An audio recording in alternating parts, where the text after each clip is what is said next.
तो hello students, स्वागत है आपका the BC student YouTube channel में। और आज हम लाए हैं आपके लिए बीसी फर्स्ट सेमेस्टर का एक और प्रीवियस ईयर क्वेश्चन पेपर। तो सब्जेक्ट है बिजनेस कम्युनिकेशन। तो यहाँ पे आप देख सकते हैं पेपर कोड है 24/1155 BC first semester examination 2024।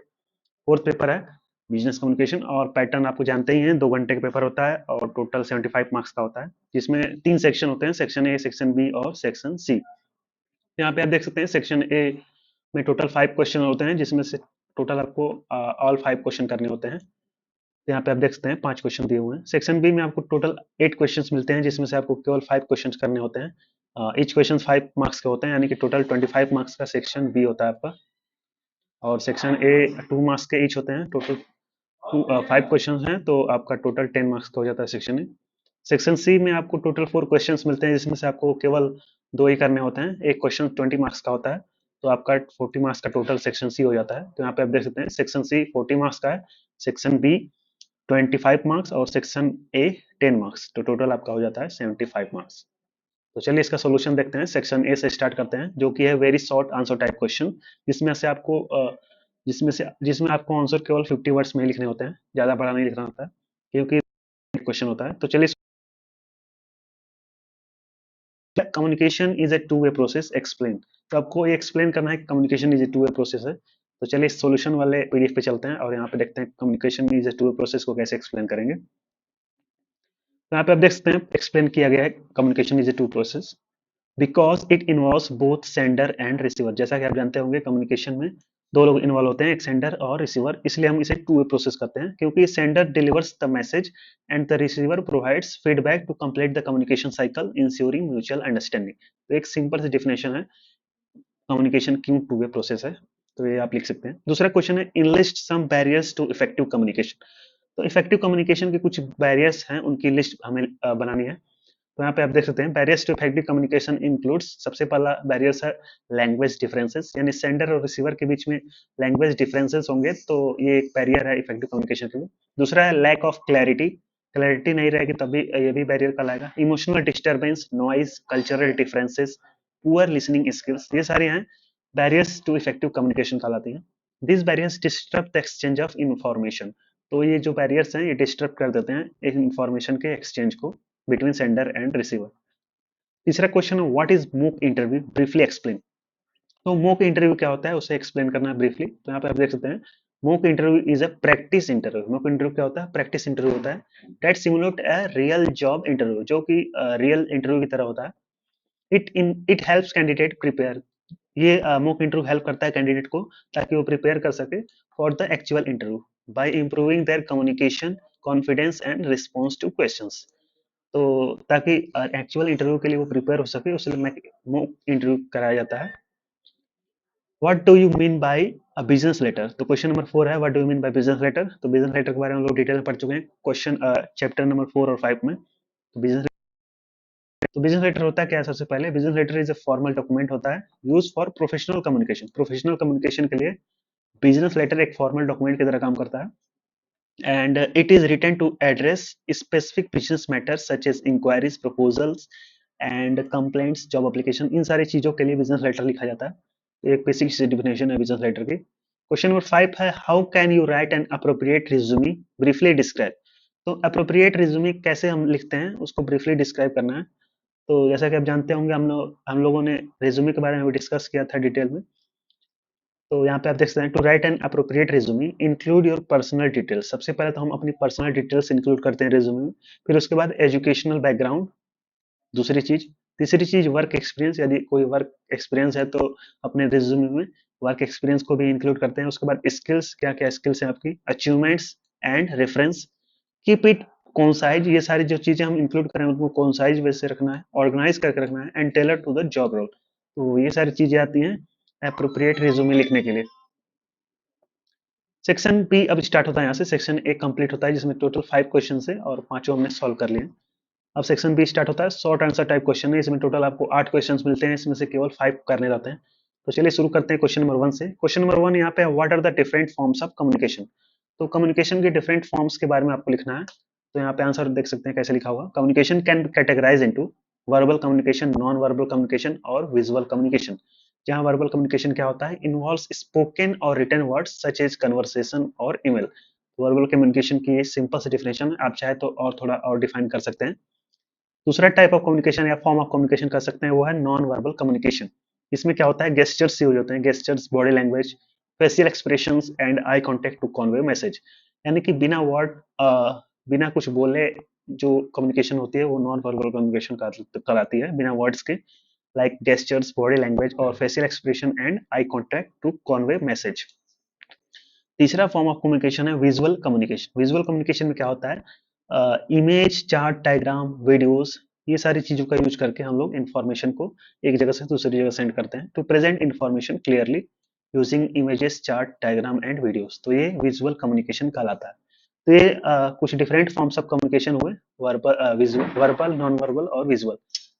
These forms ensure effective exchange of ideas based on the context.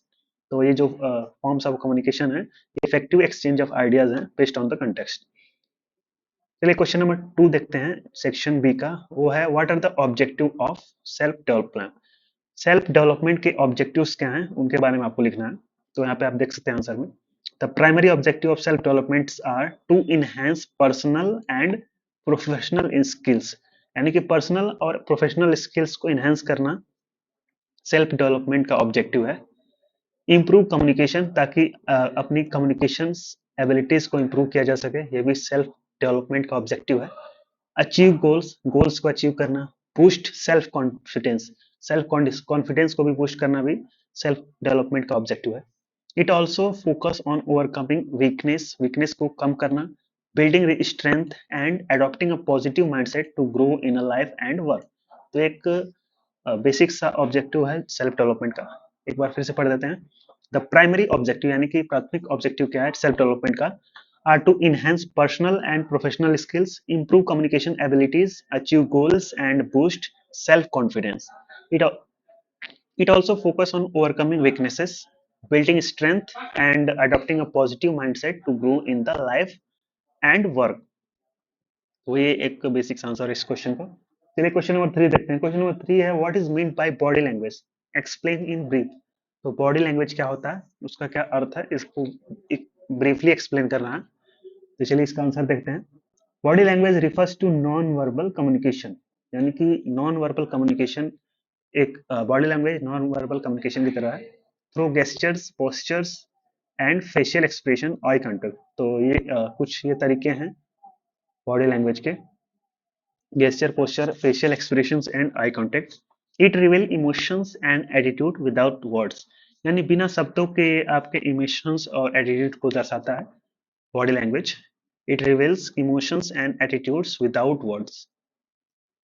Effective use of body language can enhance understanding and create a positive impression, यानी कि इफेक्टिव अच्छे से जब body language को use किया जाए तो ये एक पॉजिटिव इंप्रेशन दर्शाता है आपका। यानी कि body language refers to non verbal communication through gesture, posture, facial expression and eye contact. It reveals emotions and attitude without words. Effective use of body language can enhance understanding and create a positive impression. चलिए question number 4 देखते हैं, section B का। क्या है, how has technology altered communication, यानी कि technology ने कैसे कम्युनिकेशन चेंज किया है, मॉडिफाई किया है। आंसर देखते हैं। Technology has transform communication by introducing instant messaging, emails, video calls and social media।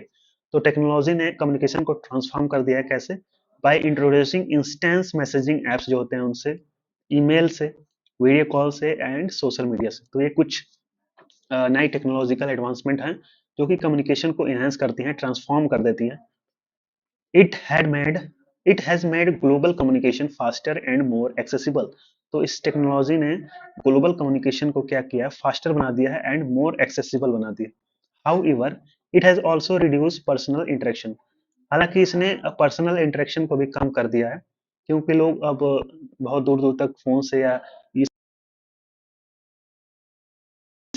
मिलना कम कर दिया उन्होंने। तो एक जिस interaction and increase dependency on devices, और डिपेंडेंसी भी बढ़ा दिया टेक्नोलॉजी ने डिवाइसेस के ऊपर। ये जो mobile phone, email, video calls जो होते हैं, इनके ऊपर हम डिपेंडेंट हो गए हैं। तो इस टेक्नोलॉजी ने डिपेंडेंसी भी बढ़ा। लिख सकते हैं इसका answer, how has technology alter communication. तो ये इसका आंसर बेसिक्स है। क्वेश्चन नंबर 5 है सेक्शन बी का, what are the skills of a good communicator.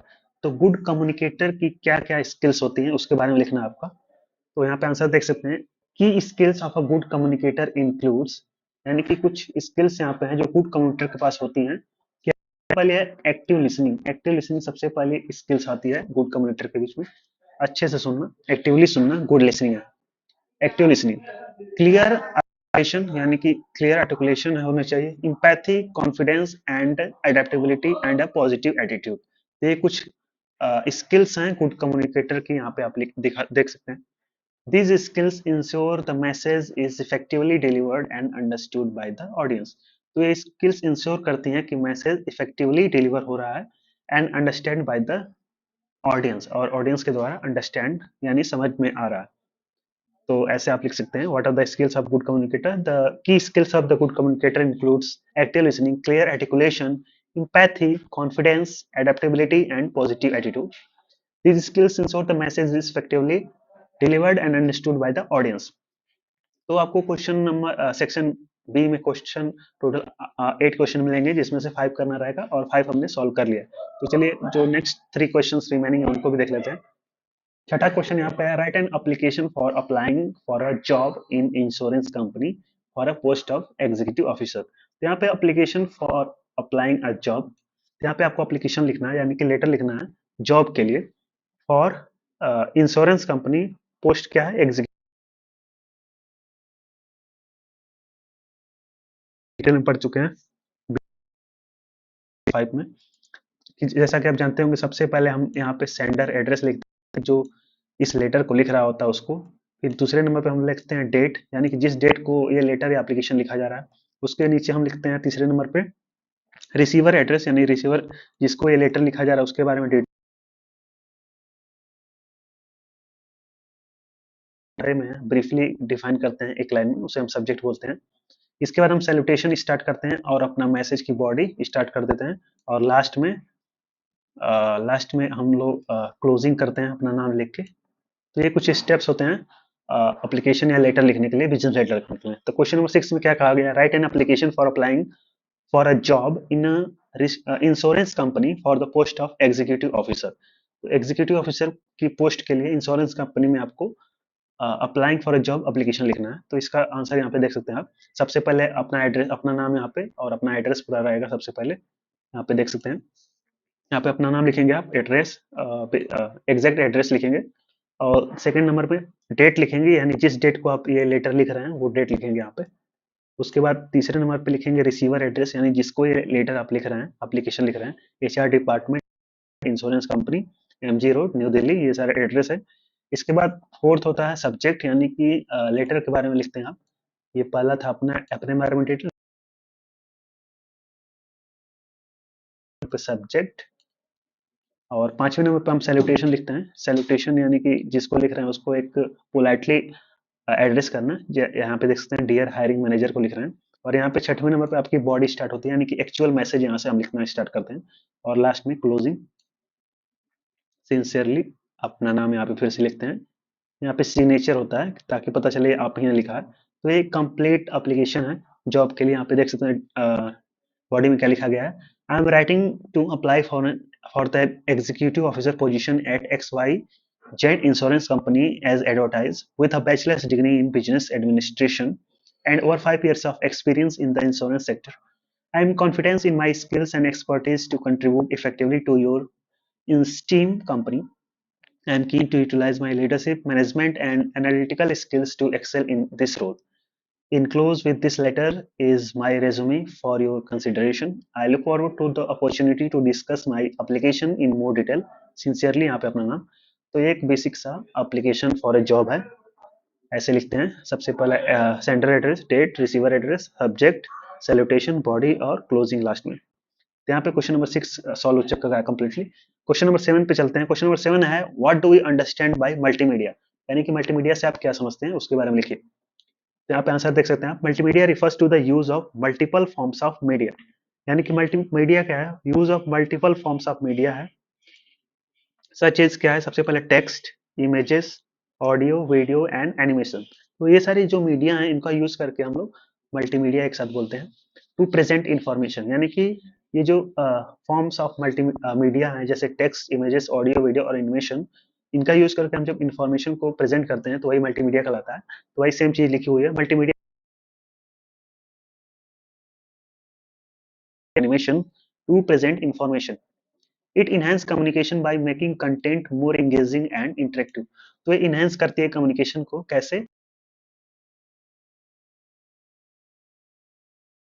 Engaging और इंटरेक्टिव बनाती है। Common examples of multimedia includes presentations, यानी कि पीपीटी जो होती हैं, प्रेजेंटेशन स्लाइड्स होती हैं वो, websites, e learning platforms, entertainment applications, ये सारी चीजें कुछ एग्जांपल्स हैं मल्टीमीडिया के। Multimedia is widely use in education, education में वाइडली यूज होती है मल्टीमीडिया। जैसे कि आप बुक्स में देख सकते हैं, इमेजेस होती हैं, बहुत सारे टेबल्स होते हैं, ये सारी चीजें होती हैं, ग्राफ्स होते हैं। और बिजनेस, इंटरटेनमेंट, ये सारी जगहों पे मल्टीमीडिया का काफी यूज होता है, वाइडली यूज होता है। तो ऐसे आप लिख सकते हैं कि मल्टीमीडिया क्या अंतर मीनिंग होता है, what do you understand by multimedia. चलिए क्वेश्चन नंबर 8 देखते हैं, जो कि लास्ट क्वेश्चन है सेक्शन बी का। What do you mean by social media communication. तो सोशल मीडिया कम्युनिकेशन से आप क्या समझते हैं, इसके बारे में आपको आंसर लिखना है। तो यहाँ पे देख सकते हैं, social media communication involves using platforms like Facebook, Twitter, Instagram and LinkedIn to share information. यानी कि सोशल मीडिया कम्युनिकेशन क्या होता है, ये प्लेटफॉर्म जो होते हैं ट्विटर, इंस्टाग्राम, लिंक्डइन, फेसबुक, ये जो इन सब का यूज करके इंफॉर्मेशन को शेयर करना ही सोशल मीडिया कम्युनिकेशन कहलाता है। Interact with other and build relationship, और इनका यूज करके अदर से इंटरेक्ट करना और रिलेशनशिप बिल्ड करना, ये सारी चीजें सोशल मीडिया कम्युनिकेशन में आती हैं। It is a powerful tool for a personal branding and business promotion and connecting with a global audience. तो ये जो फॉर्म कर सकते हैं, ये पावरफुल टूल्स हैं for building personal branding and business promotion for connecting with global audience, यानी कि ग्लोबल ऑडियंस से कनेक्ट कर सकते हैं इन सारे प्लेटफॉर्म्स या टूल्स का यूज करके, जिनको हम सोशल मीडिया बोलते हैं। सोशल मीडिया कम्युनिकेशन के सब एग्जांपल्स हैं। इट प्रोवाइड इंस्टेंस कम्युनिकेशन, जो कि इंस्टेंस कम्युनिकेशन को प्रोवाइड करते हैं, यानी कि तुरंत कम्युनिकेट कर सकते हैं। एंड हेल्प्स इन रीचिंग, को आप इफिशिएंटली रीच कर सकते हैं, यानी कि लार्ज ऑडियंस तक पहुंच सकते हैं इजीली, क्योंकि लार्ज ऑडियंस ये ओन करते हैं ये सारे जो प्लेटफॉर्म्स हैं, यानी कि बहुत सारे यूजर्स इसके होते हैं जो ये सारे प्लेटफॉर्म्स हैं सोशल मीडिया के। तो क्वेश्चन है, what do you mean by social media communication. तो आप लिख सकते हैं, social media communication involves using platforms like Facebook, Twitter, Instagram, LinkedIn to share information, interact with others and build relationship. It is a powerful tool for building, for personal branding, business promotion, यानी कि business promotion के लिए काफी use होता है, and connecting with a global audience. It provides instant communication and helps in reaching large audience efficiently. तो यहाँ पे सेक्शन बी का सॉल्यूशन आपका कंप्लीट होता है। चलिए अब शुरू करते हैं सेक्शन सी, जो कि लास्ट सेक्शन है और सबसे ज्यादा बड़ा सेक्शन सेक्शन सी है। तो यहाँ पे क्वेश्चन आपको दो ही करने हैं, टोटल 4 क्वेश्चंस मिलेंगे। तो सबसे पहला क्वेश्चन यहाँ पे है, what do you mean by business communication, elaborate the objective and importance of communication in business. तो यहाँ पे मेनली 3 क्वेश्चंस हैं, बिजनेस कम्युनिकेशन से क्या आप समझते हैं, उसके ऑब्जेक्टिव लिखिए और इंपॉर्टेंस। तो सबसे पहले तो बिजनेस कम्युनिकेशन को हम डिफाइन करेंगे। Business communication refers to the exchange of information, ideas and message within and outside an organisation. तो बिजनेस की बात हो रही है तो बिजनेस ऑर्गेनाइजेशन से चलता है। तो business communication refers to the exchange of information, ideas and message within and outside, यानी कि ऑर्गेनाइजेशन के अंदर या बाहर भी हो सकता है।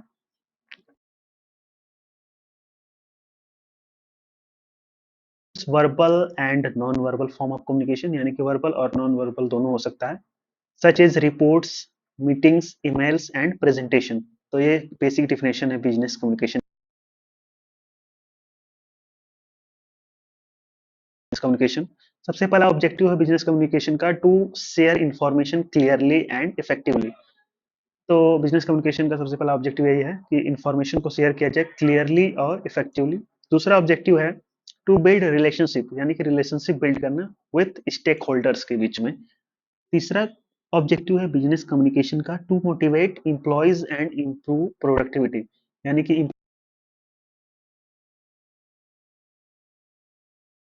इसके बाद है रिसॉल्व, टू रिजॉल्व कॉन्फ्लिक्ट्स, यानी कि कुछ कॉन्फ्लिक्ट्स या कुछ वाद विवाद है तो उसको रिजॉल्व करना एंड ठीक करना, फैसिलिटेट डिसीजन मेकिंग और डिसीजन मेकिंग को फैसिलिटेट करना। तो ये कुछ ऑब्जेक्टिव्स हैं बिजनेस कम्युनिकेशन के।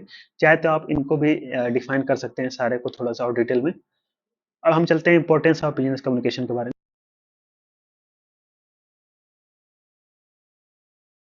कम्युनिकेशन इज बिजनेस, चलिए इंपॉर्टेंस देख लेते हैं। Communication is essential for organisational success. Organisational success के लिए बहुत जरूरी है।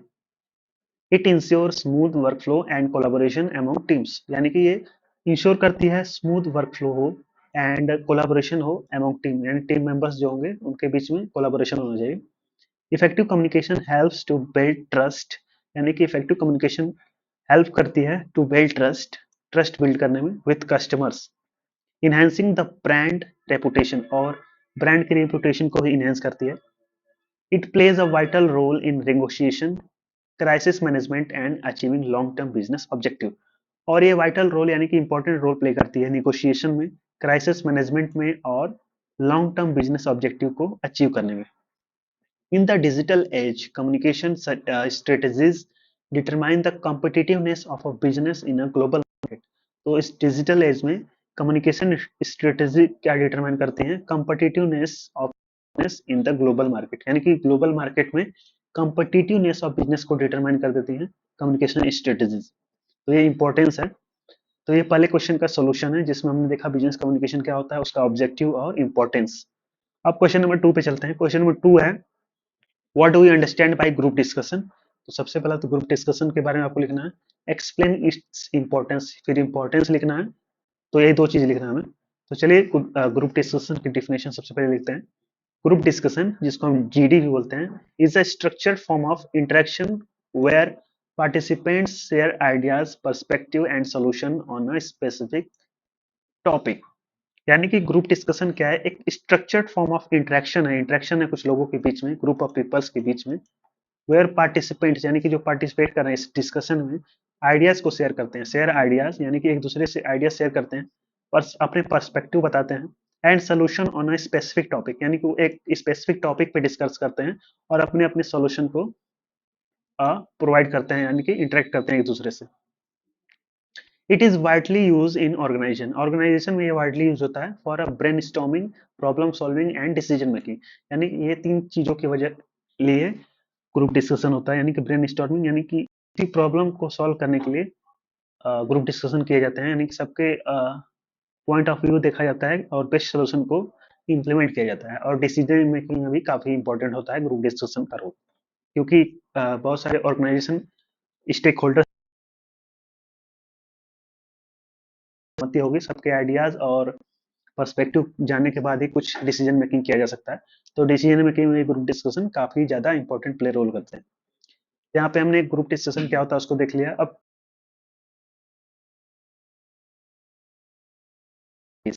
यहाँ पे आप देख सकते हैं, सबसे पहले हेडिंग लिखेंगे importance of group discussion in business.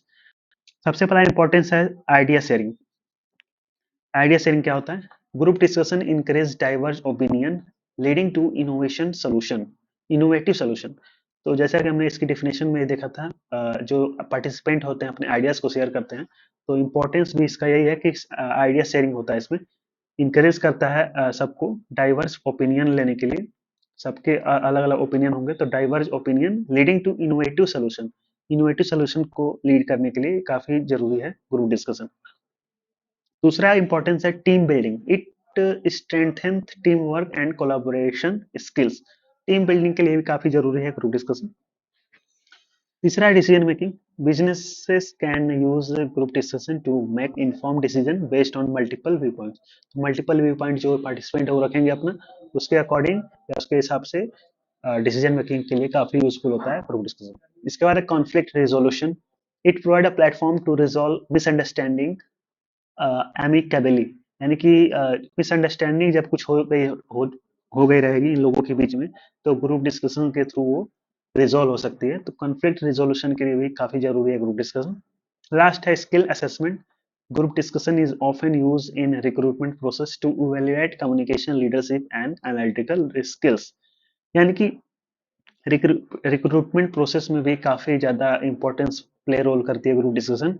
यानी कि जब कंपनीज को रिक्रूटमेंट करना रहता है तो कॉलेजेस में जाके स्टूडेंट्स के बीच में ग्रुप डिस्कशन कराती हैं ताकि वो चेक कर सकें उनकी कम्युनिकेशन, लीडरशिप और एनालिटिकल स्किल्स के बारे में इजीली। तो स्किल्स असेसमेंट में भी काफी इंपॉर्टेंट प्ले रोल करता है ग्रुप डिस्कशन। वही सेम चीज है,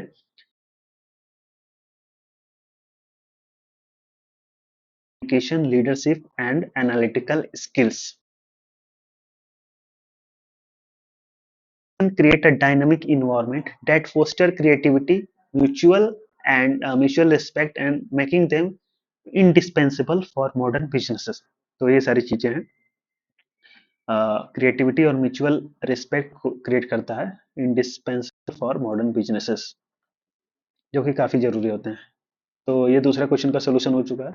अब सेक्शन सी का तीसरा क्वेश्चन देखते हैं। तीसरा क्वेश्चन है what is listening, describe various barriers to effective listening.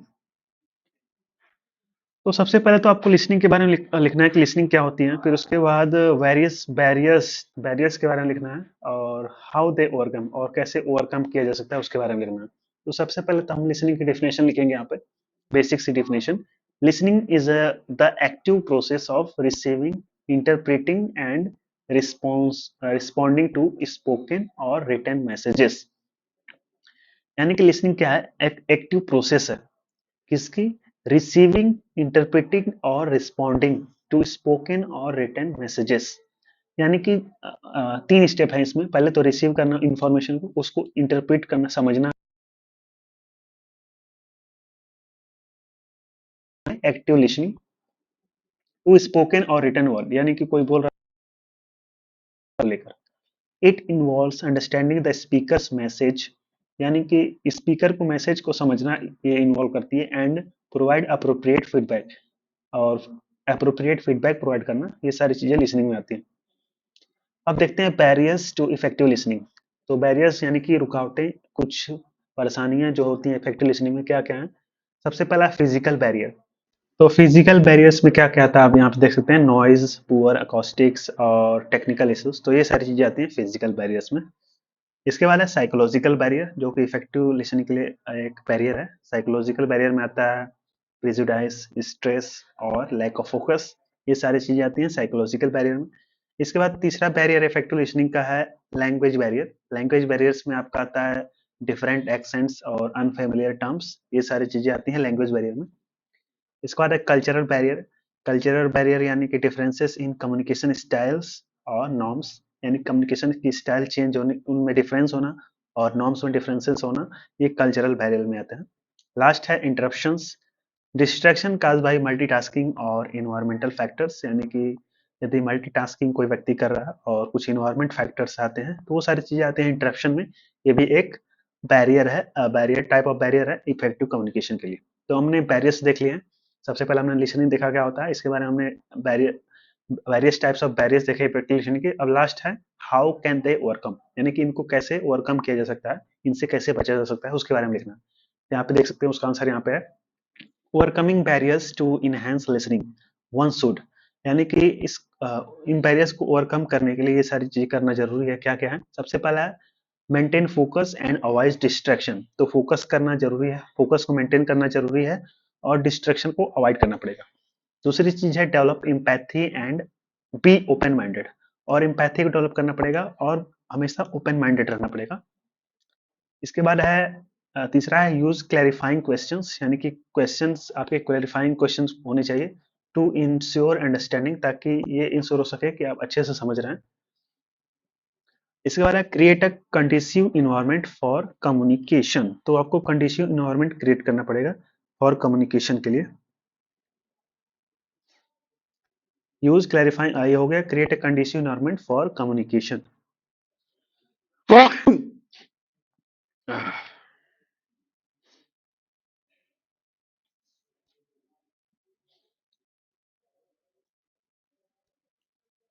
Conducive environment यानी कि अनुकूल, यानी कि उसके अनुकूल इन्वायरमेंट होना चाहिए। इसके बाद है regularly practice active listening skills, यानी कि आपको रेगुलरली प्रैक्टिस करनी पड़ेगी एक्टिव लिसनिंग स्किल्स को। ये कुछ है स्टेप्स हैं जिससे आप ये जो बैरियर्स हैं उनसे बच सकते हैं, यानी कि ओवरकम कर सकते हैं, ओवरकमिंग बैरियर्स।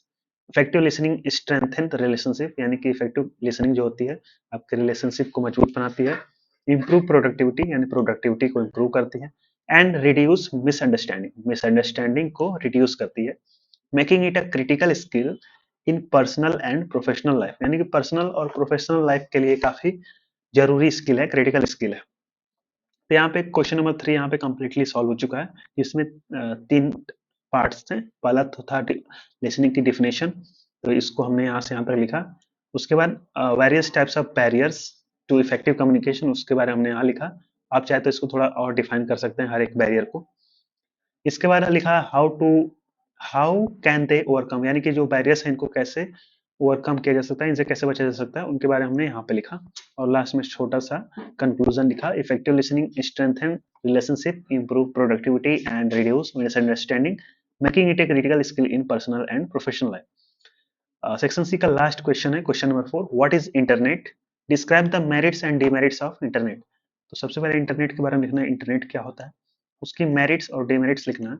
यानी कि यहाँ पे 2 क्वेश्चंस हैं। सबसे पहले इंटरनेट के बारे में डिफिनेशन, और नेक्स्ट उसकी मेरिट्स और डिमेरिट्स, यानी एडवांटेजेस और डिसएडवांटेजेस।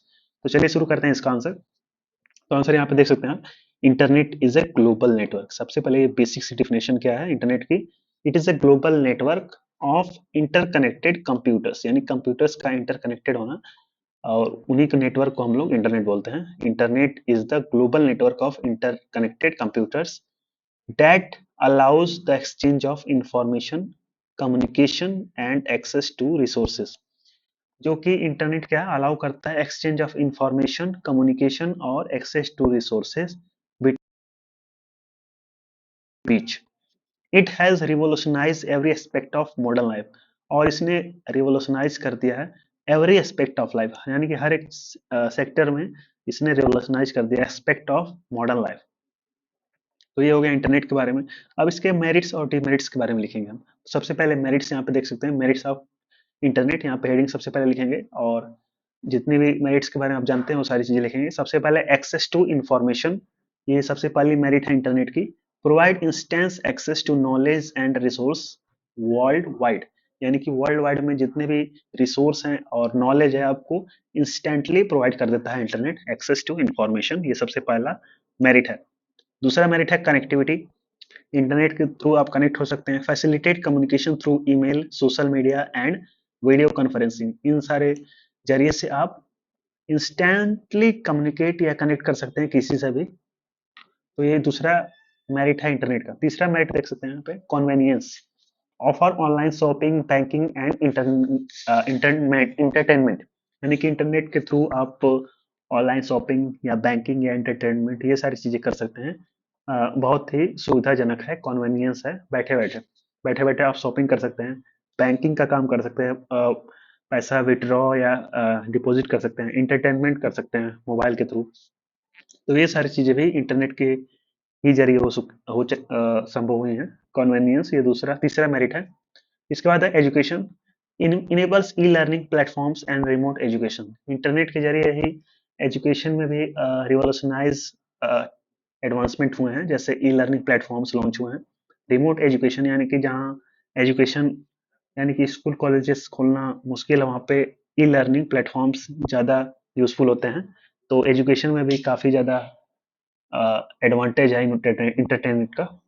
इसके बाद है business growth, marketing and global outreach, तो इंटरनेट के जरिए ही बिजनेस में भी ग्रोथ होते हैं। ई कॉमर्स खुले हैं, मार्केटिंग एंड ग्लोबल रीच होती है इससे इंटरनेट के through.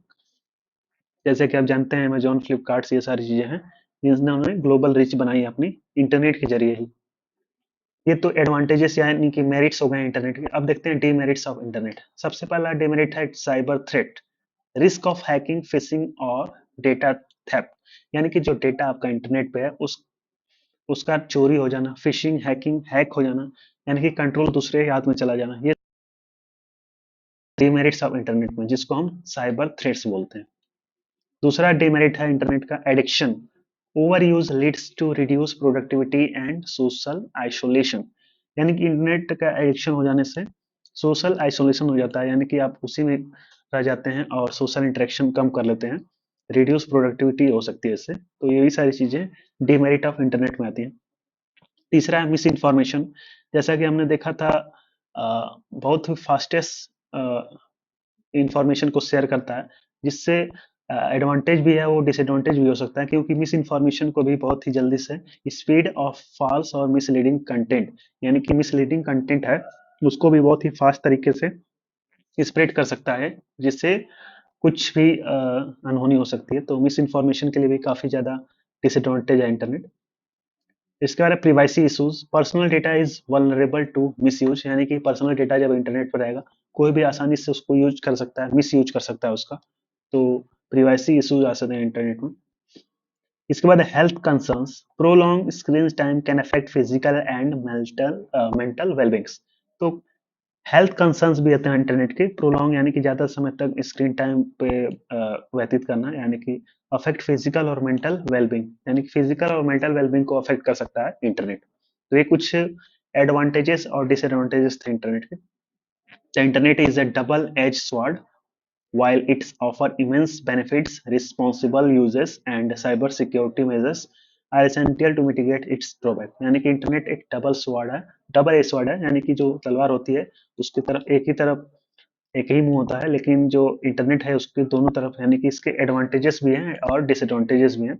While it offers immense benefits and responsible uses and cyber security measures are essential to mitigate its drawback.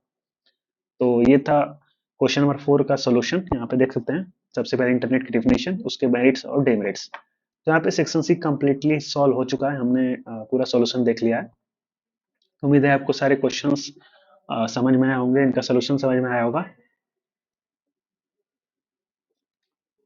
तो ये था हमारा बीसीए फर्स्ट सेमेस्टर का फोर्थ पेपर बिजनेस कम्युनिकेशन, जिसका हमने कंप्लीट सॉल्यूशन डिस्कस कर लिया है। सेक्शन ए, सेक्शन बी और सेक्शन सी।